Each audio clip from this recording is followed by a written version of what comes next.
Welcome to Illuminati Silver. We tell you the truth about silver. Today is Wednesday, the 6th of October 2021, and we're producing our Wednesday morning gold and silver price update forecast and daily news. Today we see the US dollar strengthen again, with the dollar index moving above 94. And of course, as a result, gold and silver prices falling, but this time below their closest support levels. Inflation is still causing concern, but economic data is also proving positive, thereby suggesting the predicted November tapering may actually occur. But we all know that the jobs reports, the three due out this week, could indeed prove definitive. So let's take a look.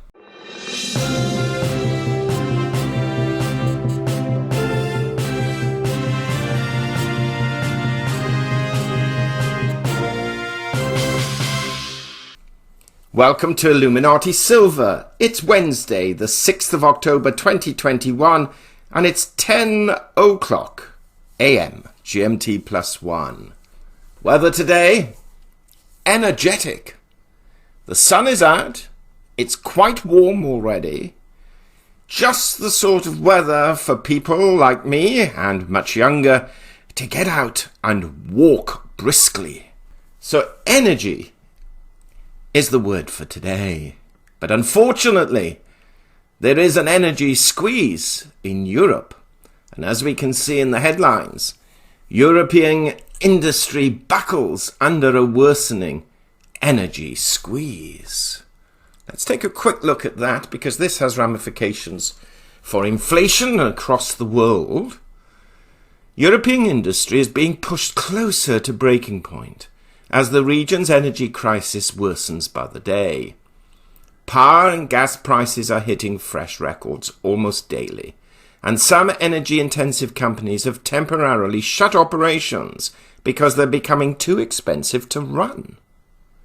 As winter approaches and Europeans start to turn on their heaters, the squeeze will intensify, pushing more executives into tough decisions about keeping plants open.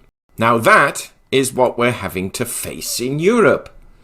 But what's this in the United Kingdom? We can see here an issue about UK businesses face historic price jumps just as growth slows.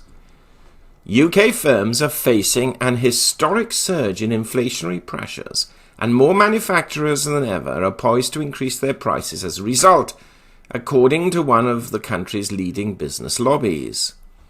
The findings from the British Chambers of Commerce survey, released as firms grapple with supply chain disruptions and staff shortages, will make troublesome reading for the Bank of England, which is on the outlook for signs that rapid price gains are becoming entrenched.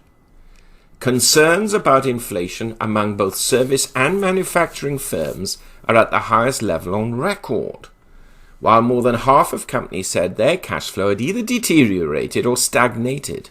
As a result, economic growth saw only a disappointingly modest uptick in the third quarter, even as the most of its pandemic restrictions were lifted, the lobby group said. Businesses are being battered by a deluge of upfront cost pressures, including huge increases in the prices of key raw materials and shipping.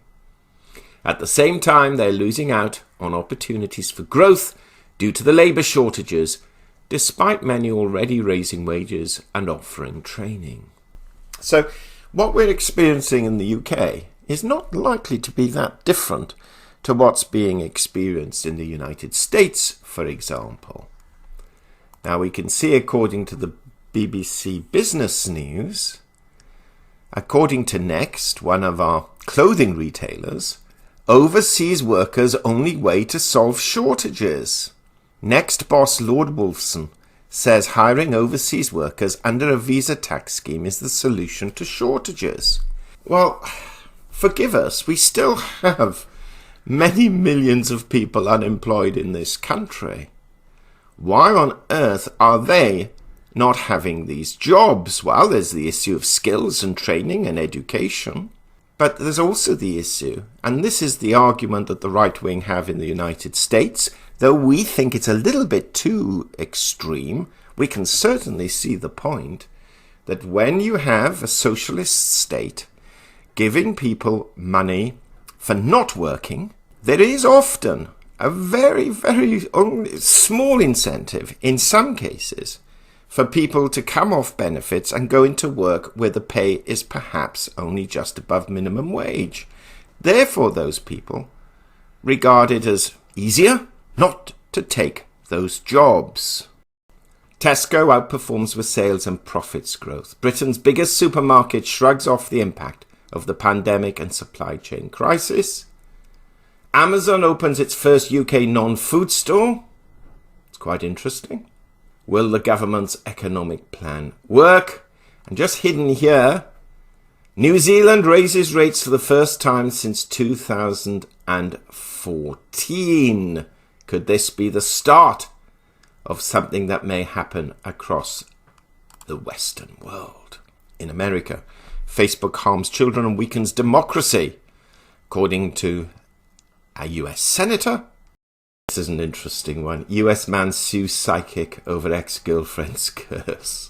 Okay, the world's gone mad. I'm sorry, it's gone mad. Let's see what was also gone mad. The US dollar, back over 94 and with a vengeance. It's now at 94.3.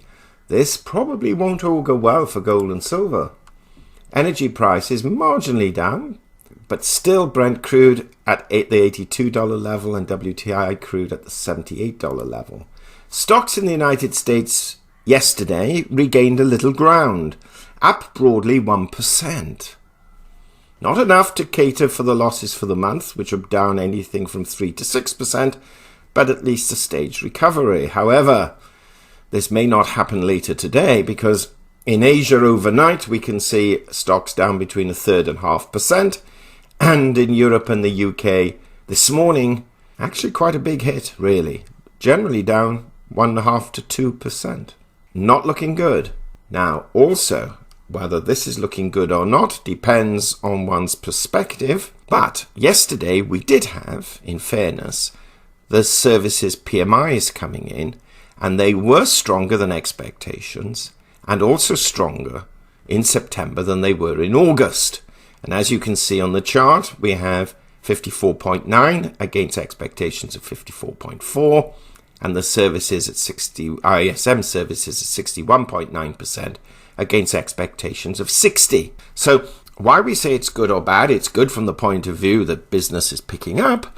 It's bad from the point of view that this could now suggest to the Fed and the FOMC meeting due in early November that perhaps the economy is picking up better than anticipated, and therefore their tapering can be introduced sooner. And going back to Monday's figures of the factory orders at 1.2% compared to the forecast of 1.1%, that supports that view. So the economic data at the moment is improving, though the trade deficit was actually in a worse position by an extra $3 billion. Now today is the first of the 3 employment data days. We have the ADP employment figures for September, the market expectations 425,000. Approximately, don't hold us to it exactly, but approximately, whatever happens with the ADP employment figures, 80% of the time, the non-farm payrolls are in alignment. Doesn't always happen. We had 1 month recently when it was completely askew, but it is normally a good indicator. Tomorrow we have the initial jobless claims and continuing jobless claims, and we shall see how they fare. But the most important day of all, as we've mentioned in our weekly update on the weekend, and every day since, will be the non-farm payrolls report, coupled with the unemployment rate and average hourly earnings. So today, ADP employment, to give us an indication of where Friday may actually come out. Now, what's happened to gold and silver? I shall refresh the page because that's been stagnant for a little while. Down $9 over the last 24 hours. And we can see that gold has fallen below that critical support level of 1750. Not good news. Silver, it was down 31 cents about 20 odd minutes ago. It's now down 28 cents. But again, below crucial support level of 22.50, it's now at 22 30. And this really reinforces the view that we took just over a week or two ago, in fact, where we said we cannot see anything on the horizon really helping gold and silver, except perhaps, just perhaps, the US infrastructure plan being introduced. Said that hasn't been passed, and most of the forecasts going forward is an improving economy, although perhaps not dramatically improving, but sufficient for the Fed to justify bringing its tapering in November. And what we suspect may very well happen is that they'll either announce it for November or December, but it might be at a slightly lower rate of taper than many people were expecting. Unless, and we have to emphasize this, unless, of course, the jobs reports this week are incredibly strong. If they are, then the expected tapering program will almost definitely ensue. So that's it for now. This is what's happening today.